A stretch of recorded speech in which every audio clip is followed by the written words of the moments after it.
Gênesis 39, nós vamos ler este capítulo na íntegra, para que a gente possa ter em mente essa cena na vida de José. José na casa de Potifar.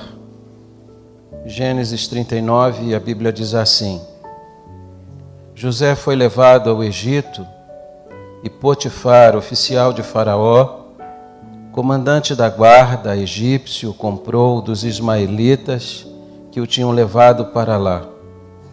O Senhor era com José, que veio a ser homem próspero e estava na casa do seu senhor egípcio.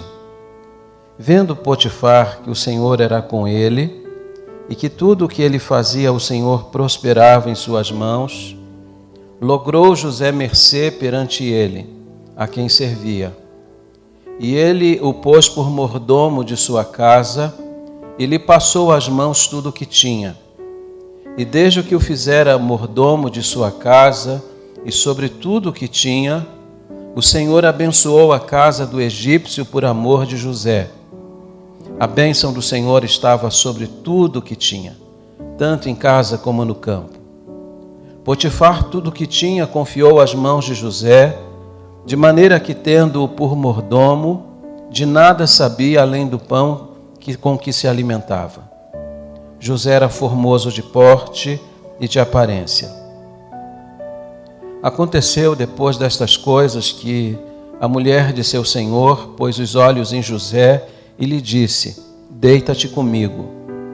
Ele, porém, recusou e disse à mulher do seu senhor: tem-me por mordomo do meu senhor e não sabe do que há em casa, pois tudo o que tem me passou ele às minhas mãos. Ele não é maior do que eu nesta casa, e nenhuma coisa me vedou senão a ti, porque és sua mulher. Como, pois, cometeria eu tamanha maldade e pecaria contra Deus? Falando ela a José todos os dias e não lhe dando ele ouvidos para se deitar com ela e estar com ela, sucedeu que certo dia veio ele à casa para atender aos negócios, e ninguém dos da casa se achava presente. Então ela pegou pelas vestes e lhe disse: deita-te comigo. Ele, porém, deixando as vestes nas mãos dela, saiu, fugindo para fora. Vendo ela que ele fugira para fora, mas havia deixado as vestes nas mãos dela, chamou pelos homens de sua casa e lhes disse: vede, trouxe-nos o meu marido, este hebreu, para insultar-nos. Veio até mim para se deitar comigo, mas eu gritei em alta voz. Ouvindo ele que eu levantava a voz e gritava, deixou as vestes ao meu lado e saiu, fugindo para fora. Conservou ela junto de si as vestes dele, até que seu senhor tornou à casa. Então lhe falou segundo as mesmas palavras e disse: o servo hebreu que nos trouxeste veio ter comigo para insultar-me. Quando, porém, levantei a voz e gritei, ele, deixando as vestes ao meu lado, fugiu para fora. Tendo o Senhor ouvido as palavras de sua mulher, como lhe tinha dito, desta maneira me fez o servo, então se lhe acendeu a ira. E o Senhor de José o tomou e o lançou no cárcere, no lugar onde todos os presos do rei estavam encarcerados. Ali ficou ele na prisão. O Senhor, porém, era com José, e lhe foi benigno, e lhe deu mercê perante o carcereiro, o qual confiou às mãos de José todos os presos que estavam no cárcere, e ele fazia tudo quanto se devia fazer ali. E nenhum cuidado tinha o carcereiro de todas as coisas que estavam nas mãos de José, porquanto o Senhor era com ele, e tudo o que ele fazia, o Senhor prosperava. Amém? Vamos orar? Senhor, nós te agradecemos pela tua palavra. Peço-te agora, pela instrumentalidade, que o Senhor possa usar a minha vida para abençoar outras vidas que aqui estão. Eu te suplico isto humildemente, no doce e bendito nome de Jesus. Amém. Por favor, tome assento.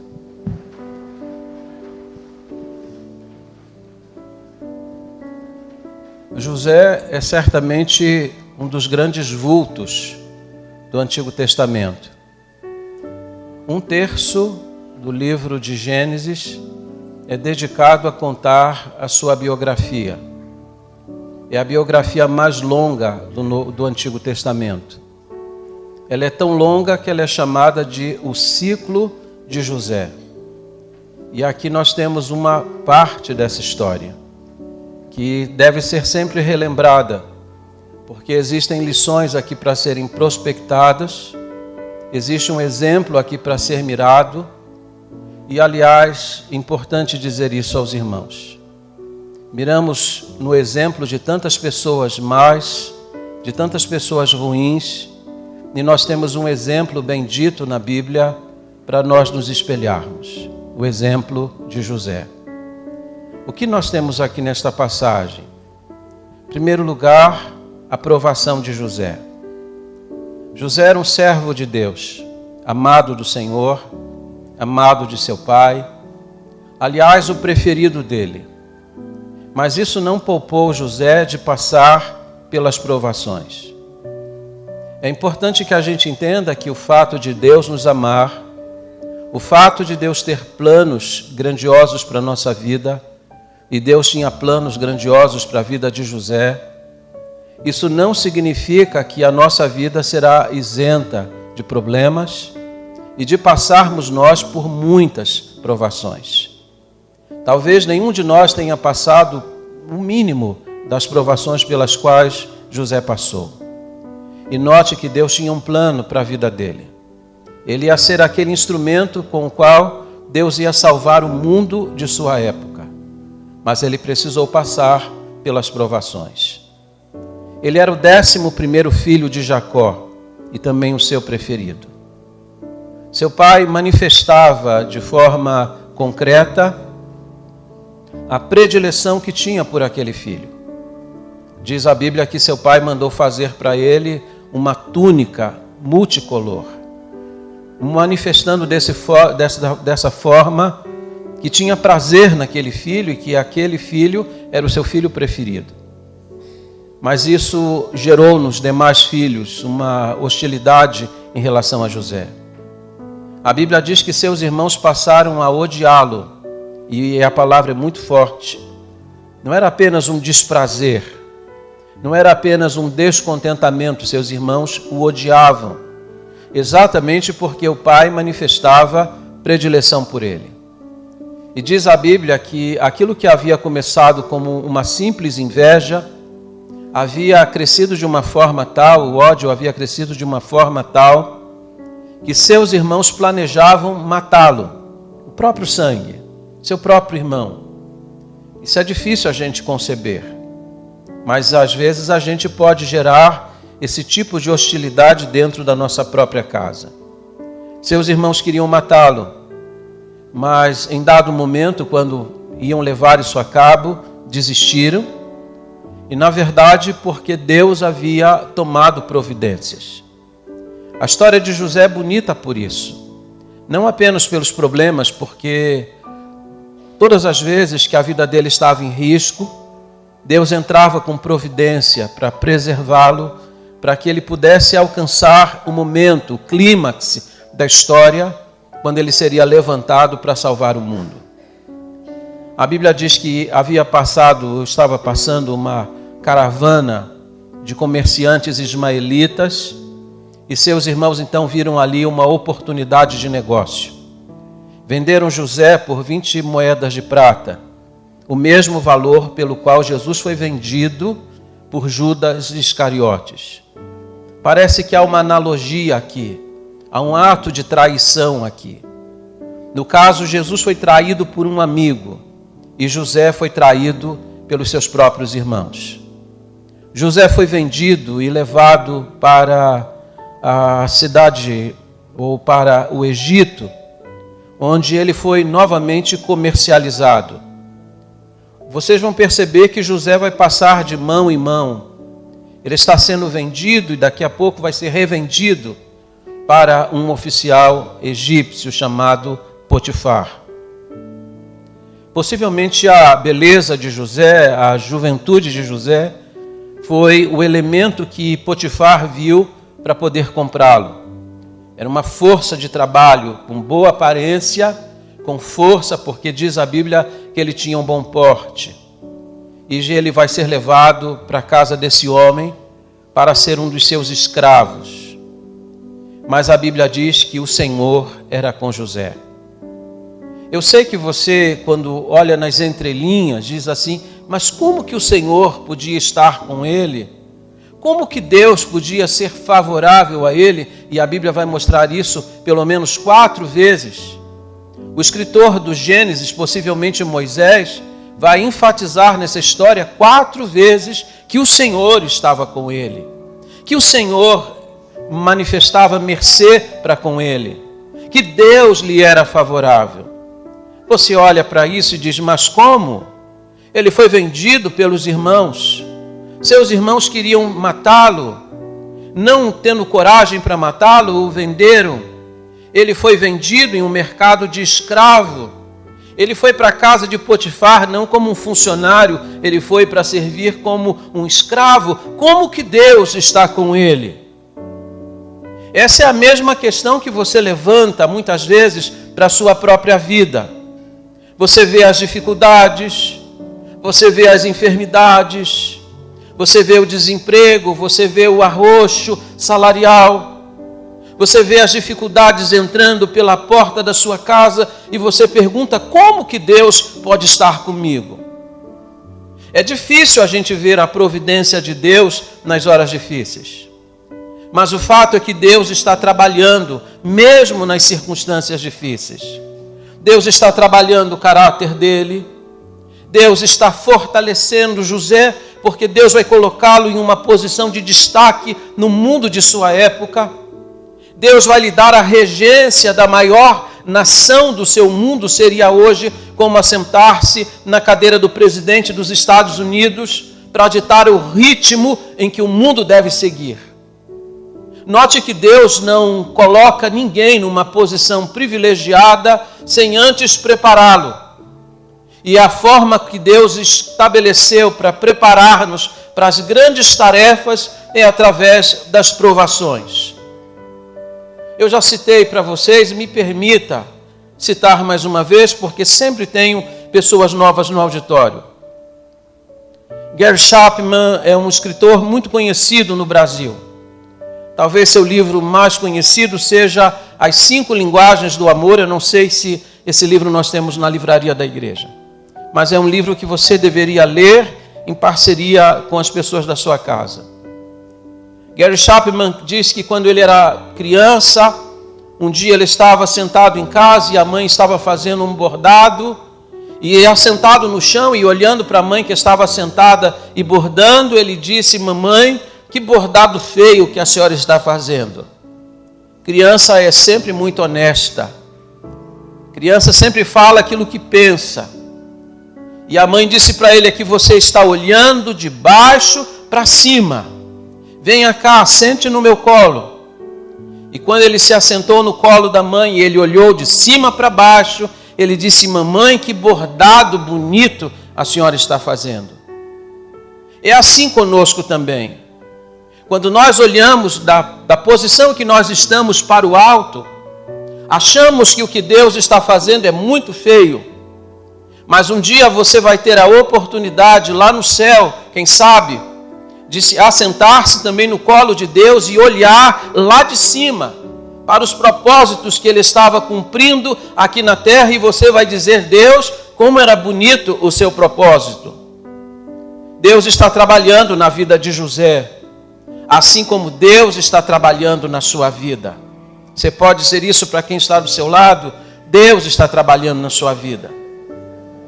Pode ser que você não veja, pode ser que você não entenda, pode ser que você até rejeite essa ideia, mas é um fato. Deus trabalha através de circunstâncias difíceis. O apóstolo Paulo disse que por meio de muitas tribulações nos importa entrar no reino de Deus. A segunda coisa importante quando nós olhamos para José é a prosperidade de José. A Bíblia diz que tudo que ele colocava as mãos, Deus fazia prosperar. Deus abençoava tudo que ele fazia. José era aquele elemento que atraía as bênçãos de Deus para o lugar onde ele ia. E aqui uma verdade para nós. Não é o lugar que faz o homem, é o homem que faz o lugar. José podia estar numa casa servindo como escravo, a bênção de Deus chegava lá. José podia ser lançado numa prisão e diz a Bíblia que a bênção de Deus se impunha lá. Ele levava a bênção de Deus para o lugar onde ele estava. É assim com a sua vida também. Tudo que você põe as mãos, Deus faz prosperar. Qual era o segredo de José? E observe que até o senhor dele, chamado Potifar, que era um adorador do Deus Sol. Potifar era um homem idólatra, mas Potifar, observando a vida de José, chegou à seguinte conclusão: é que o Senhor de José, o Deus de José, tem abençoado a vida dele. Essas coisas boas acontecem na vida dele por causa do Deus que ele serve. Até um pagão pôde reconhecer esse fato. A bênção de Deus acompanhava José, porque, na verdade, José era aquele moço muito comprometido com Deus. Ele priorizava Deus, ele honrava Deus. E esse é o princípio da Bíblia, porque a Bíblia é um livro de princípios. Quando você honra a Deus, Deus honra você. Quando você põe o reino de Deus em primeiro lugar, Deus está tendo a oportunidade de abençoar a sua vida de uma forma exponencial. E diz a Bíblia que José carregou as bênçãos de Deus para dentro da casa de Potifar. Deus abençoava os funcionários, os escravos que estavam lá. Deus abençoava a comida que era colocada sobre a mesa. Deus abençoava o trabalho no campo, possivelmente as lavouras e os rebanhos de Potifar. Deus está abençoando tudo, exatamente porque José está naquele lugar. Que bênção quando um crente, ele atrai as bênçãos do Senhor para o ponto em que ele se encontra. Isso que aconteceu com José tem que acontecer na sua vida também. Você não pode ser aquele elemento que, para onde você vai, as coisas começam a minguar até o ponto de desaparecer. Onde José colocava as mãos, Deus fazia prosperar. E era a bênção de Deus na vida dele. Terceiro lugar, a beleza de José. O versículo de número 6, ele termina dizendo que José era formoso de porte e de aparência. Aquilo que em minha época de juventude dizia, ele era um pão. Até hoje eu não entendi muito o que significa um pão. Mas enfim, era a expressão que usava quando uma moça via um rapaz que era bonito, né, Renato? Renato sabe o que é isso. Ele era um pão. Na verdade, ele herdou a beleza da sua mãe, Raquel. A Bíblia vai usar as mesmas palavras que usou para descrever sua mãe. Ela era bonita de porte, ela era bonita em sua aparência.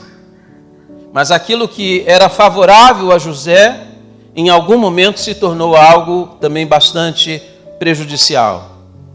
Porque diz a Bíblia que a sua beleza atraiu olhares.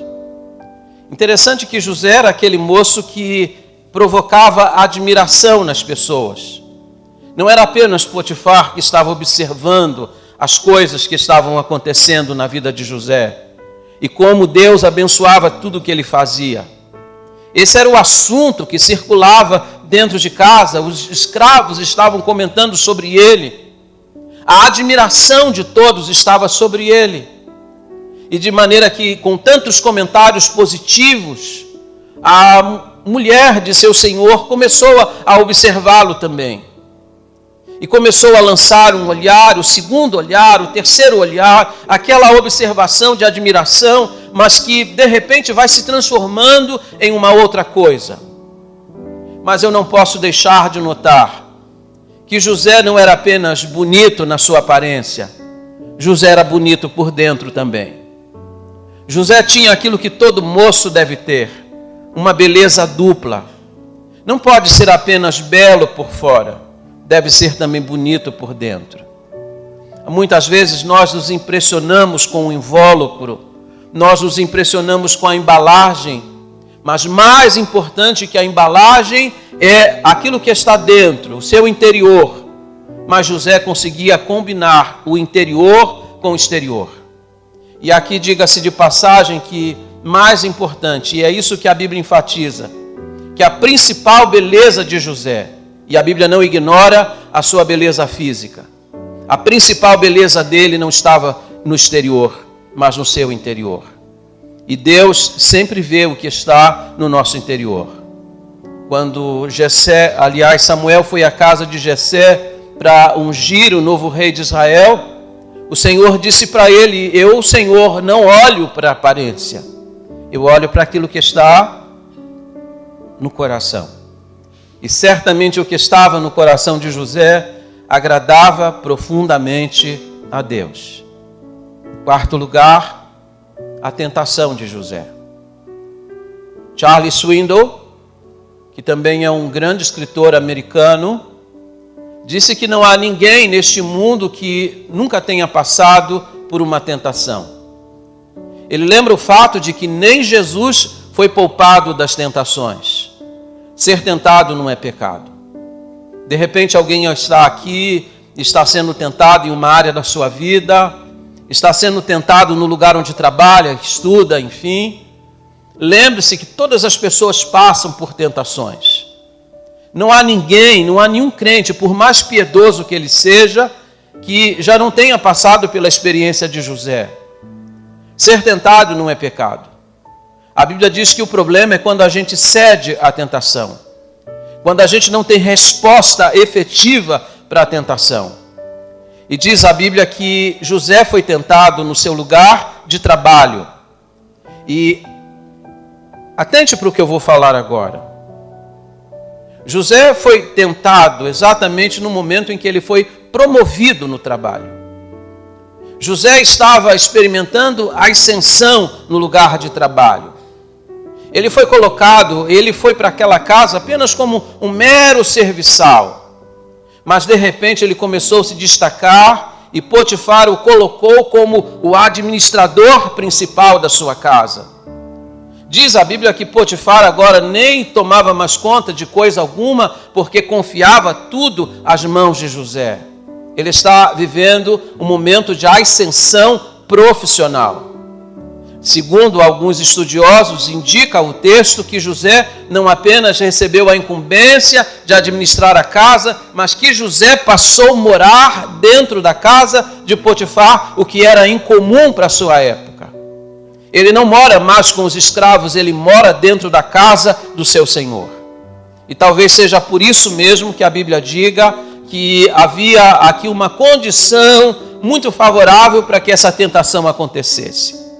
O fato é, José está agora diante de uma mulher que está constantemente dizendo aos ouvidos dele: deita-te comigo. E me permita, olhe comigo novamente para o verso 1, porque no verso 1 nós vamos encontrar duas palavras que são muito importantes para a compreensão daquilo que nós estamos lendo. Braumer, que é um grande teólogo, disse que existem duas palavras aqui que a gente precisa observar: a palavra oficial e a palavra comandante.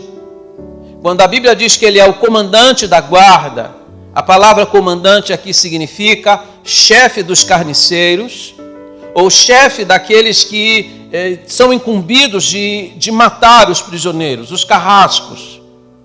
A Bíblia diz que lá no verso 20 que Potifar é aquele que comanda o presídio em que estão os presos do rei. Note que no Egito já havia prisão, em Israel não havia prisão. Quando alguém cometia um crime em Israel, a pena era a morte. Mas no Egito já havia uma certa sofisticação, já existia uma prisão onde as pessoas eram punidas, e a prisão que Potifar comandava era uma prisão real. Os presos do rei estavam lá. Talvez crimes políticos, talvez crimes de alguma natureza que envolvesse a vida palaciana, e eles eram colocados lá sob a incumbência de Potifar, que depois tinha ordem para executá-los. Mas a primeira palavra é a que eu quero realmente chamar a atenção de vocês, que é a palavra oficial. Porque essa palavra lá no original significa eunuco. E aí a dificuldade de muita gente imaginar que um eunuco pudesse ser casado. Mas os historiadores da época, e sobretudo Heródoto, ele diz que não era incomum uma pessoa que fosse casada também fosse eunuca. Isso pode ter sido um fator a mais para potencializar a tentação. Se ele era eunuco, significa que ele não tinha vida sexual com a sua esposa. E não tendo vida sexual com ela, propiciava a ela um desejo a mais por alguém que era colocado dentro de casa. O fato é que essa mulher, de uma forma contundente, de uma forma agressiva e aguda, começou a espreitar José dentro de casa. E começou a dizer para ele: deita-te comigo. Numa expressão mais clara, e é assim que está no original: venha para a cama comigo. Mas diz a Bíblia que, embora ela dissesse isso para ele constantemente, o verso de número 10 diz que ele não lhe dava ouvidos. Ele não parava para ouvir. Ele não alimentava a conversa. Eu tenho aprendido na vida que muita gente cai porque para dar conversa. Determinadas conversas precisam ser cortadas. Determinadas conversas precisam ser eliminadas. Ele cortou a conversa com ela, ele não lhe dava ouvidos. Eu lembrei da experiência do falecido pastor Nilson do Amaral Fanini, que foi pastor da maior igreja batista da América Latina, primeira igreja batista de Niterói, no Rio de Janeiro. Ele contou certa vez de uma mulher da igreja que sempre ligava para ele e dizia: oi, Fanini, sabe quem está falando? E ele foi percebendo que esse tipo de abordagem era um pouco invasivo e tinha outro objetivo. E um domingo pela manhã, quando ele estava se preparando para o culto, ela ligou. E aí do outro lado ela fez a mesma pergunta: oi, Fanini, sabe quem está falando? Ele disse: eu sei, é o diabo. E ela nunca mais ligou para ele. Determinadas conversas precisam ser eliminadas. Ele não lhe dava ouvidos. Mas note que José tinha a seu favor pelo menos 5 desculpas que ele podia dar. Projeta para mim. A primeira, que ele era jovem. Os médicos diriam assim para ele: rapaz, você está na juventude, os hormônios estão explodindo, não tem nada de errado. Os psicólogos diriam para ele: você é um jovem, é o tempo da sua afirmação, não tem nenhum problema. Mas ele era jovem, mas conservou-se puro. Segunda desculpa que ele podia dar: estava longe de casa, não tinha ninguém da família, seu pai não estava lá para censurá-lo, não havia nenhum conhecido para ficar de alguma forma escandalizado com a atitude que ele tomasse. A vida no Egito era bastante promíscua, e de maneira que se ele então se deitasse com a mulher, não haveria ninguém para dizer assim: você está errado, estou longe de casa, não tem ninguém aqui, não tem nenhum problema. Mas mesmo longe de casa, José conservou a ideia e a certeza de que não importava onde ele estava, Deus estava com ele. Você pode estar a 1000 quilômetros da sua casa, você pode estar em um outro país, não importa. Onde você estiver, os olhos de Deus estarão sobre você. No Salmo 139, o salmista ele faz essa pergunta para si mesmo: se eu tomasse as asas da alva, se eu fosse para as regiões abissais dos mares. Aí ele chega à conclusão: até ali a tua mão me guiaria. Não importa para onde você vai, Deus vai com você. Então tenha sempre, conserve sempre o temor no seu coração. José está longe de casa, mas ele não está longe de Deus. Terceira desculpa que ele podia dar, ele era escravo. Quem está falando, vem para a cama comigo, é a patroa, ela está dando uma ordem. E notem que isso não era uma sugestão, não, era uma ordem. A gente sempre lê isso com essa inflexão, como se ela estivesse, vem para a cama, vem cá. Não, ela é patroa, ela está dizendo para o escravo, deita-te comigo.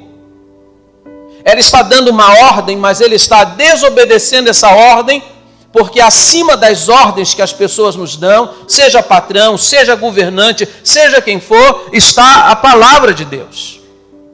E antes de obedecer à ordem de um patrão ou de uma pessoa que tem alguma premissa sobre nós, nós temos a palavra de Deus para guiar a nossa vida e é a Deus que cabe a nós obedecermos. Ele disse, eu não vou deitar. Ele vai rejeitar qualquer ordem, porque ele tem o temor de Deus dentro do seu coração. A quarta desculpa que ele podia dar era essa. Ele era tentado o quê? Diariamente. Não foi um dia, não foi uma semana ou outra. A Bíblia diz que todos os dias. A Bíblia chega a dizer que era dia e noite. Qualquer oportunidade que ela tinha dentro de casa, porque José possivelmente está morando dentro de casa, ela diz para ele, deita-te comigo. Ele está sendo atacado diariamente. E vocês sabem que algumas pessoas não caem na primeira vez, não caem na segunda. Mas dependendo da insistência, uma hora a força delas é minada. Sansão precisou apenas de 3 ataques. Dalila tentou a primeira, ele resistiu, tentou a segunda, ele resistiu, tentou a terceira, ele resistiu, mas na quarta vocês conhecem a história. José foi tentado todos os dias, mas não cedeu em nenhum deles. A quinta desculpa que ele podia dar era essa. Ele foi o quê? Foi agarrado. A mulher arrancou a sua capa e ele podia dizer, o que eu podia fazer? Não podia fazer nada, ela me agarrou. Mas quando ela o agarrou, diz a Bíblia que ele fugiu para fora. Ele correu dela. Ele não ficou lá, ele não ficou dando sopa para o azar. Ele não ficou medindo forças com o inimigo. Algumas fugas na vida é sinal de covardia.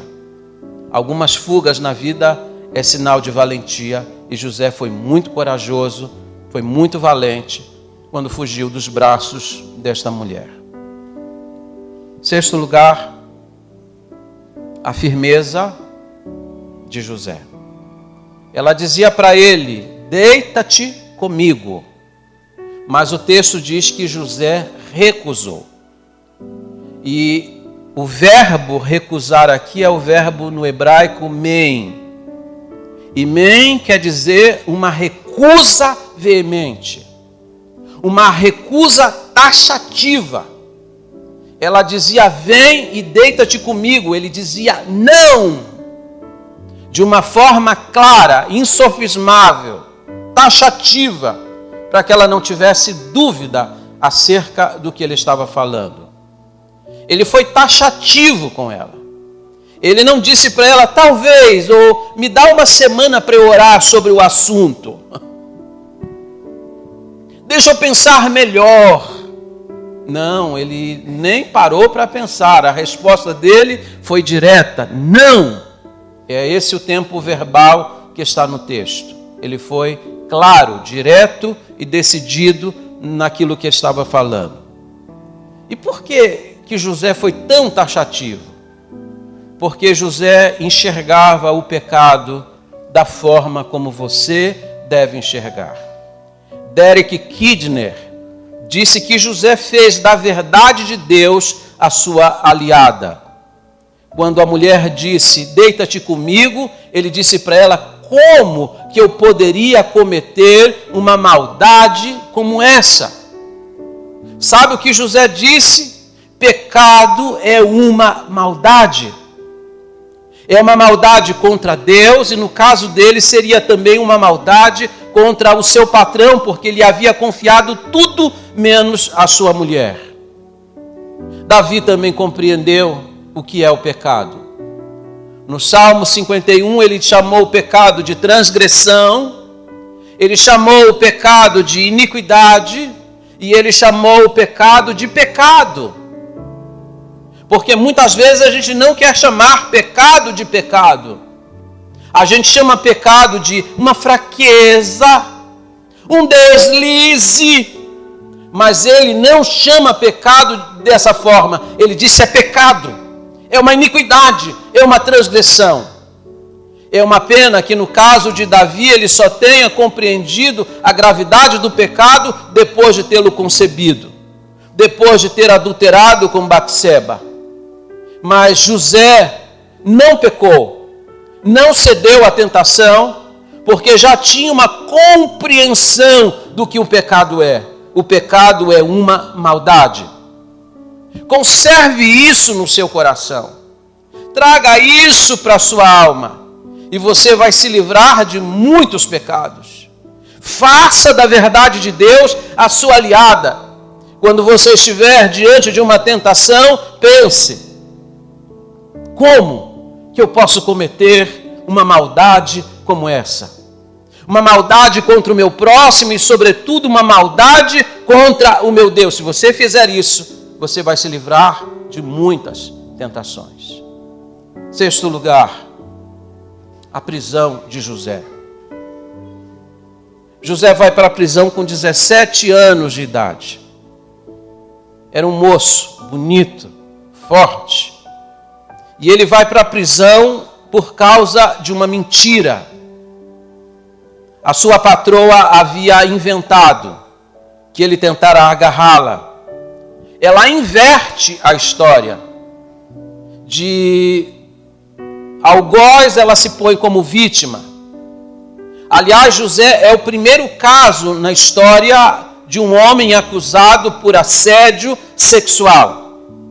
Aliás, essa história também é única nas Escrituras, porque as Escrituras nunca mostram uma mulher atacando um homem no sentido de ter uma relação sexual com ele. Sempre que há um problema dessa natureza, quem está como protagonista é o homem, mas essa é uma história única na Bíblia, porque é uma mulher que está investindo na vida de um homem. Ela vai contar a história de que José tentara agarrá-la. E a palavra agarrar aqui significa jogos envolvendo carícias. É isso que ela está dizendo. Que entrou esse escravo aqui, e ela também vai cometer o crime da xenofobia. Veio esse hebreu aqui, entrou em nossa casa. Meu marido colocou esse hebreu aqui, e ele tentou fazer alguns jogos de carícias comigo, sem consentimento. Você sabe que a história verdadeira não era essa. Mas com base nessa mentira, José também foi lançado na prisão real. E aqui veja a providência de Deus. Se José tivesse ficado lá nas montanhas de Hebrom, o máximo que você saberia sobre ele era o seu nome. Um dos filhos de Jacó se chamava José. Mas Deus o arrancou lá de Hebrom, fez com que ismaelitas o comprassem. Ele foi comprado exatamente por aquele que comandava a prisão do rei Potifar. Ele é colocado dentro da prisão, e daquela prisão para o palácio foi apenas uma escala, porque Deus estava preparando tudo para a hora certa. José vai para a prisão.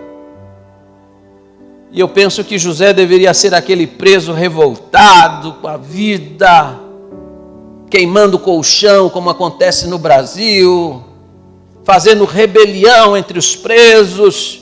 Afinal, foi vendido pelos irmãos, foi para a casa de alguém e serviu com dedicação, e veja o que aconteceu com ele. Não vale a pena ser uma pessoa boa, porque para as pessoas boas acontecem coisas ruins. Mas ainda na prisão ele continuou sendo uma bênção de Deus, porque onde Deus o planta, ele floresce. Gênesis 49, 22 diz que José era como um ramo frutífero sobre os muros. Você sabe o que isso quer dizer? Quando em nossa casa nós temos algumas plantas frutíferas, e uma delas, os galhos saem para fora do muro, e quando ela está carregada de frutos, os alunos que sobem para as aulas, a gente escutar os galhos sendo puxados e as pessoas tirando os galhos.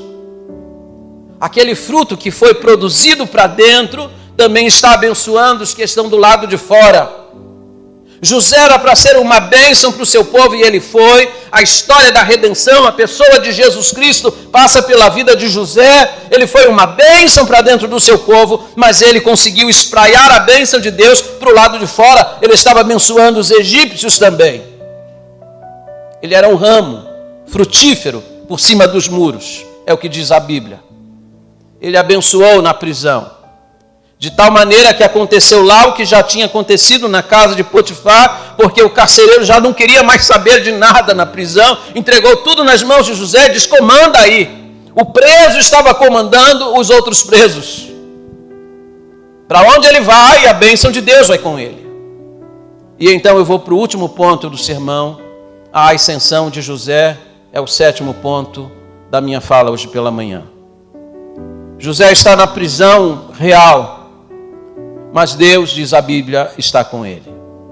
4 vezes é dito que o Senhor está com ele, e uma das vezes é quando ele está dentro da prisão. O Senhor estava com José, mostrando para nós que mesmo nas circunstâncias difíceis da vida, Deus nunca tinha deixado José. Você já se sentiu só? Você já achou que Deus deixou você na mão? Que Deus não olha mais para você, porque você está sofrendo, porque você está doente, porque você está com um problema no seu casamento? Deus não olha mais para você, Deus não se importa, mas Deus estava com José também na prisão. E aí você fica pensando assim: por que ele ficou 13 anos preso? Por que Deus deixou isso? Por uma razão muito simples. Deus estava preparando a hora certa. Nós temos que entender que o Senhor tem uma hora certa para cada coisa. Deus estava preparando a rampa que ia levá-lo da prisão ao trono do Egito. Deus estava preparando o cenário para a hora certa. E na hora certa, José foi tirado da prisão apressadamente, diz a Bíblia. Mandaram tirá-lo de lá apressadamente. Quando chega a hora, Deus faz tudo com pressa. Mas se Deus não está fazendo com pressa agora, é porque a hora de Deus ainda não é chegada. E Deus foi colocá-lo exatamente no posto mais alto do mundo. E agora a pergunta: o que teria acontecido se José tivesse cedido àquela tentação? O que teria acontecido se José tivesse ido para a cama com a sua patroa? Primeiro, ele teria pecado, teria desonrado a Deus. Com isso, ele teria ido para a prisão e certamente teria sido um dos presos executados. E se isso tivesse acontecido, ele não poderia ter sido usado para salvar o mundo da fome. E se isso tivesse acontecido, o povo de Israel tinha sido banido da face da terra, porque havia fome na terra em que seus pais moravam. Os patriarcas teriam morrido. A Bíblia diz, e Paulo disse isso, que a salvação vem dos judeus, e se os judeus tivessem morrido ali, Jesus não teria vindo a esse mundo. A fidelidade de José teve implicações diretas na história da redenção. Agora pense na sua vida sobre isso. Os planos que Deus tem para esta nação, os planos que Deus tem para este mundo, muitas vezes são comprometidos por causa da sua infidelidade. Jesus disse em Mateus 6,33: mas buscai primeiramente o reino de Deus e a sua justiça, e as demais coisas vos serão acrescentadas. José nunca questionou a Deus na hora do sofrimento, foi fiel a Ele em todo o tempo. E ele que foi fiel a Deus e soube honrar a Deus, foi honrado por Ele também, porque Deus o tirou do calabouço e o colocou no trono, na regência do mundo. Deus fez dele grande, como Deus quer fazer você grande, para a glória dele. Fiquemos em pé.